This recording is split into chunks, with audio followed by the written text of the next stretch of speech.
guys again and welcome to another DIY video. This is Mac Garage and today tuturo ko sa inyo kung paano magpalit ng spark plug dito sa ating Toyota Corolla or Toyota Altis 2012 model.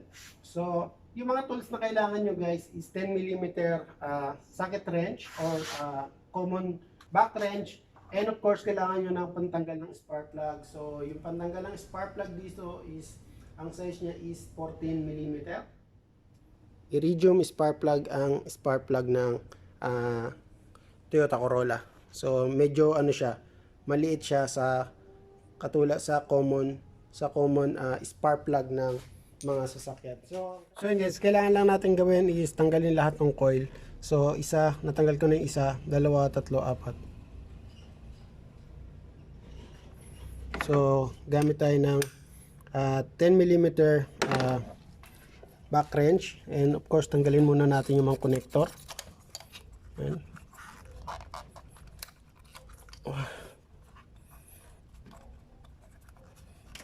Tatlo.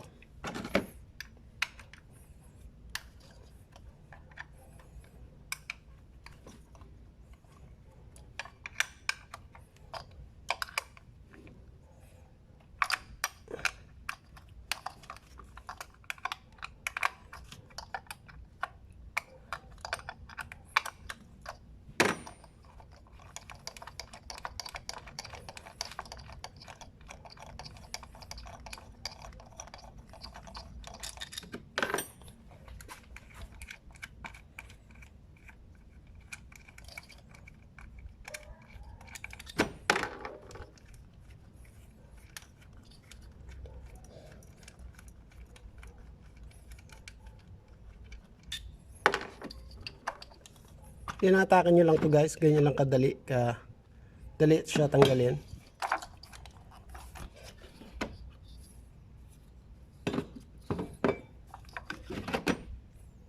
So yan, so far wala naman siyang leak. So yan guys, then now natanggal na natin. Kahit magpapalit-palit yung mga coil, huwag kayong mag-alala, walang problema yan. Now tatanggalin natin yung spark plug.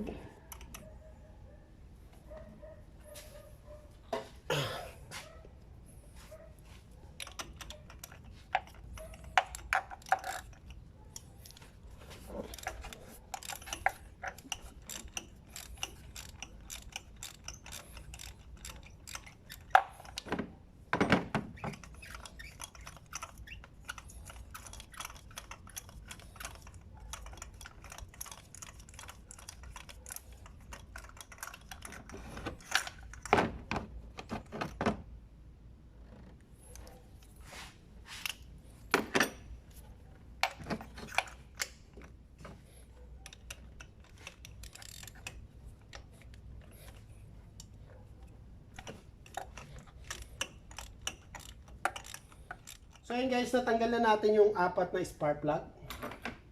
Yan. Ito yung mga luma. So tuwing magtatanggal kayo ng spark plug, lagi nyo i-check kung ano yung healthy ba siya o hindi. So far, kung nakikita nyo, itong tatlong to is good condition pa, pero ito yung kasi to ay yung nasira yung coil. So yan siya. So far lahat naman ng lahat naman ng lumang spark plug is okay pa siya. Pero guys, you need to change your spark plug every 100,000 kilometers. Yung 100,000 kilometers na yung tinakbo niya, kailangan nyo na siyang palitan. Ito yung bago. So yun guys, sa pagpalit ng spark plug every 100 kilometer dito sa ating Toyota, yan, recommended siyang palitan ng spark plug every 100,000 kilometers. So it's already 100,000 kilometer.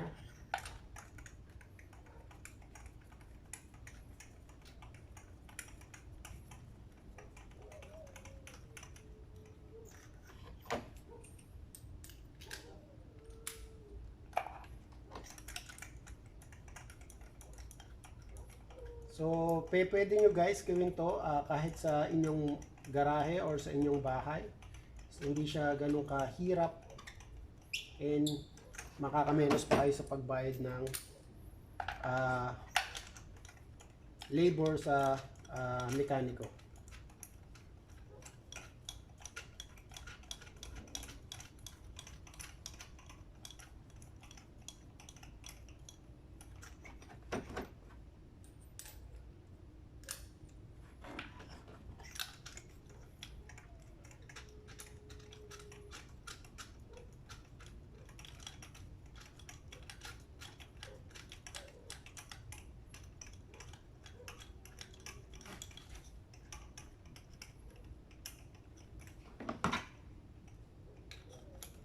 Pag-higpit naman guys, hindi nyo na kailangan to sobrang higpitan na, yung tamang-tama lang. Yung pag lumalaban na ng konti, hindi naman kailangan na sobrang mahigpit na mahigpit.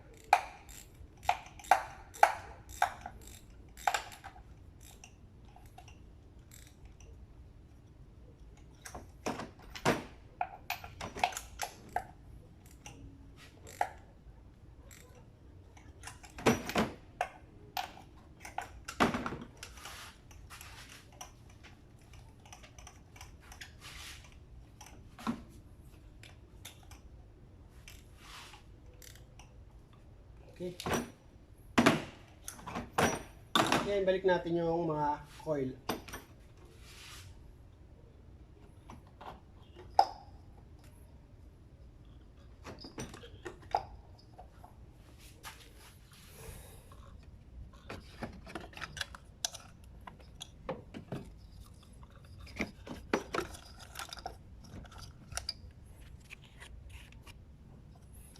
Then, of course, balik natin yung mga bolt.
So, hindi nyo rin to kailangan sobrang higpitan kasi hindi naman to nagalaw.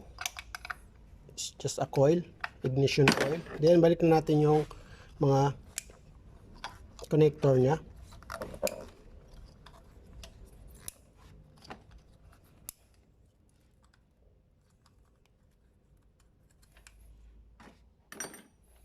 So ayan guys, natapos na natin and then now papa-start natin yung sasakyan of course. So kabit na natin yung kanyang battery terminal.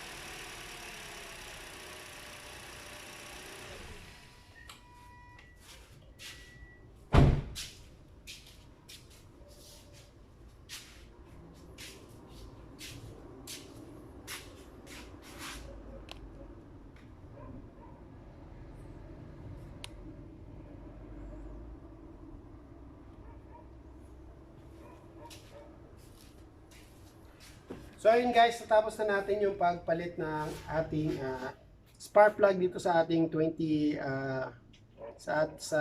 dito sa Toyota Corolla 2012 model or 2011 model. So kung may mga katanungan kayo about sa sasakyan, mag-iwan lang kayo ng message sa baba, and I will try my best na sagutin lahat ang inyong mga katanungan. So hanggang dito na lang guys, and maraming salamat sa mga patuloy na sumusuporta sa aking channel, and hanggang dito na lang. We'll see you again guys with my another DIY video. So hanggang dito na lang, and bye.